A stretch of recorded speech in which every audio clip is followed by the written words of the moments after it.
Kokie ženklai rodo, kad visata kalbina jūs?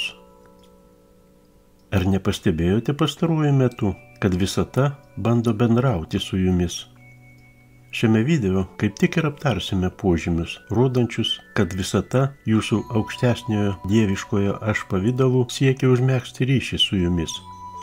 Mes gyvename ypatingų laikų, kai daugybė žmonių visoje planetoje išgyvena dvasinio augimo ir masinio prabudimo procesus. Jie ima abejoti nuo ankstyvos vaikystės diegiamais postulatais ir pradeda kelti klausimą, ar teisingai pasirinko savo gyvenimo kelią. Tokie klausimai ir ieškojimai padeda atkurti asmenybės vientisumą ir autentiškumą. Per ilgus šimtmečius mes praradome ryšį su pirmapradėmis savo asmenybės galiomis ir su visata. Bet dabar prasidėjo didžiųjų pokyčių epocha. Žmonijai atsibundant iš šimtmečių miego, daugelis mūsų pradeda bendrauti su savo aukštesniąja esatimi, dažnai net nesuvokdami to.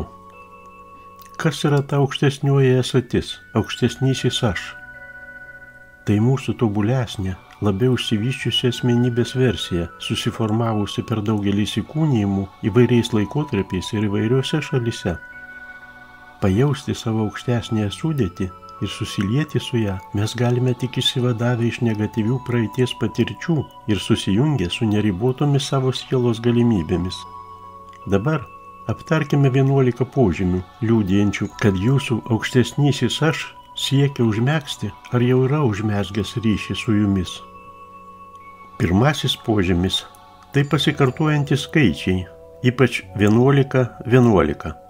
Pasikartojantys skaičiai, kuriuos pastebite vis dažniau ir dažniau, vienas ryškiausių, akivaizdžiausių požymių, kad aukštesnysis aš siekia bendrauti su jumis, siekia padėti, patarti, nukreipti teisingiausią kryptimi. Aukštesniojo aš vibracijų diapazonas kur kas aukštesnis negu mūsų.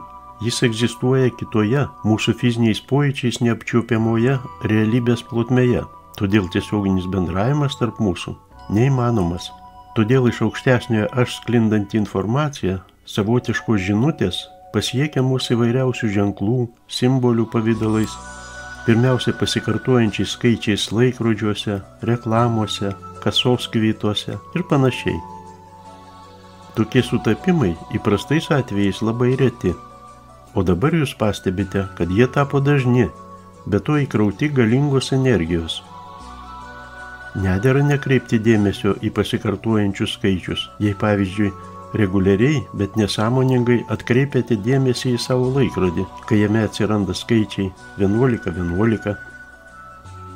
Tai ženklas, kad esate harmonijoje su pačiu savimi ir jūsų aukštesnysis aš tokiu simboliniu būdu patvirtina, kad einate teisingų kelių.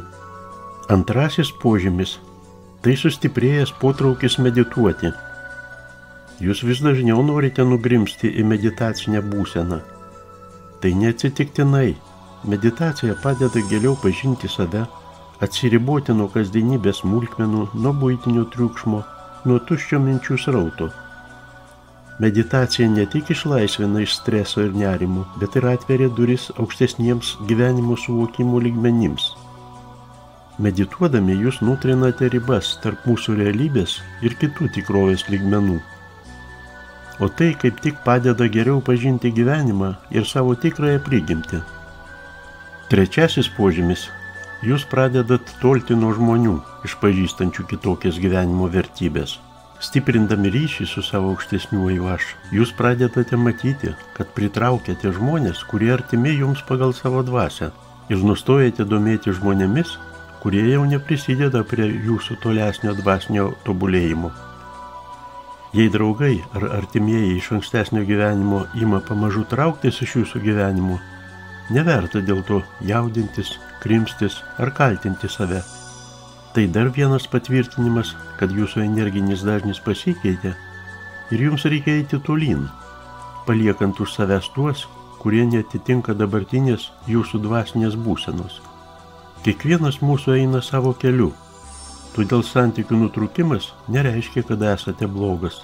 Tai tiesiog natūrali paieška tokių žmonių, kurie labiau atitinka jūsų vibracijas, jūsų pasaulėžiūrą. Ketvirtasis požymis Jūs nustojate jausti išorinio pasaulio ribojimus ir grėsmes. Suvokę savo vidinę galią ir atsiveriančias galimybės, jūs liaujatės bijoję to, kas vyksta išorėje. Suartėję su aukštesniuoju aš, jūs išskleidžiate savo potencialą ir pamirštate ankstesnės abejonės ir apribojimus.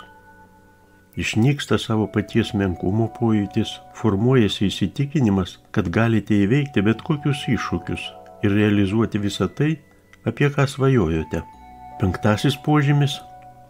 Gyvenimas ima skleistis prieš jūs kaip magiškas ir džiaugsmingas procesas. Stiprindami ryšį su aukštesniuoju aš, jūs pripildote gyvenimą įkvėpimu ir džiaugsmu. Gyvenimas nušvinta skaisčiomis spalvomis, stiprėja kūrybiškumas, darosi lengviau siekti užsibrėžtų tikslų. Jūs atsiverėte naujoms galimybėms, esate pasirengęs formuluoti ir siekti tokių tikslų, kurie anksčiau atrodė nepasiekiami. Tai gali būti asmeninio verslo projekto realizavimas, knygos rašymas, namo statyba ar bet koks kitas reikšmingas projektas. 6. požymis. Jūsų sapnai tampa ryškūs, spalvingi ir prasmingi. Dvasinio pabudimo procese sąmonė tampa aštresnė, lankstesnė, imlesnė ir visa tai atsispindi jūsų sapnuose. Jie tampa gyvesni, nuoseklesni, prisotinti nesunkiai iššifruojamų simbolikos, o kai kada juose randate nuorodas, kurias galite realizuoti realiame gyvenime. Gal net pastebėjote, kad sapnai pradeda eiti link savo tikslo ir pateikia reikšmingus atsakymus į kilusius klausimus. 7. požymis. Miegas tampa neramus, sunku užmigti. Apskritai, pabudimo procesas suteikia daug malonių išgyvenimų, bet jį neretai lydi laikinos miego problemos. Dėl padidėjusio sąmonės aktyvumo ir energijų pokyčių neretai sunku užmigti, bet tai laikini nepatogumai, kuriuos verta išgyventi dėl to, kas laukia ateityje. 8. požymis. Jūs pradedate labiau įsiklausyti į savo vidinį balsą. Jumise didėja nepakantumas savo paties negatyvioms mintims, stiprėja poreikis labiau jas valdyti, jų vengti. Kiekvieną mintį stengiatės analizuoti ir kur tik įmanoma keičiate neigiamas mintis ir nuostatas teigiamomis. Tai padeda palaikyti vidinę harmoniją ir nusiteikti konstruktyviai žvelgti į pasaulį. 9. požymis. Jums vis dažniau norisi pabūti vienatvėje. Gilindami ryšį su aukštesniaja savo dalimi, jūs suvokiate, kad aplinkinis pasaulis kol kas ne visai atitinka jūsų vidinę būseną. Tai skatina ieškoti vienatvės, kurioje galima atgauti jėgas, persiorientuoti į save patį ir dar labiau sutvirtinti kontaktą su aukštesniuoju aš ir dvasiniais pagalbininkais iš aukštesnių būties lygmenų. 10. požymis. Jūs pradedate jausti, kad vis labiau prisipildote meilės ir atjautos. Kai nukreipiate dėmesį į aukštesnius būties lygmenys, pradedate jausti, kad emocijos, susijusios su baime ir negatyviomis energijomis, pasitraukia į antrąjį planą.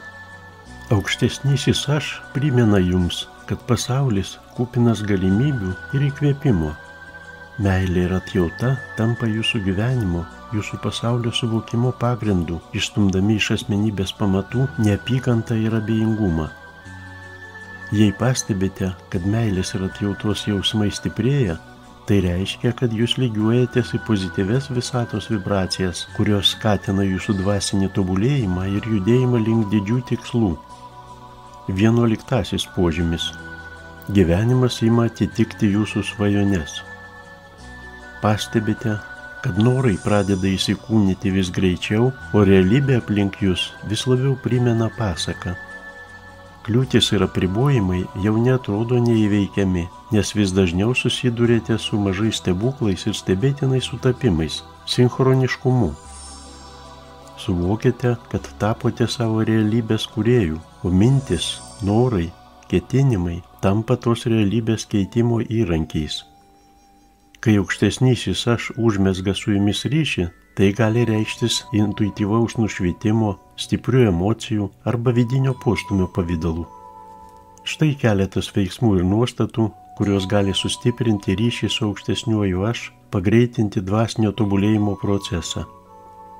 Stabtelkite ir įsiklausykite į save.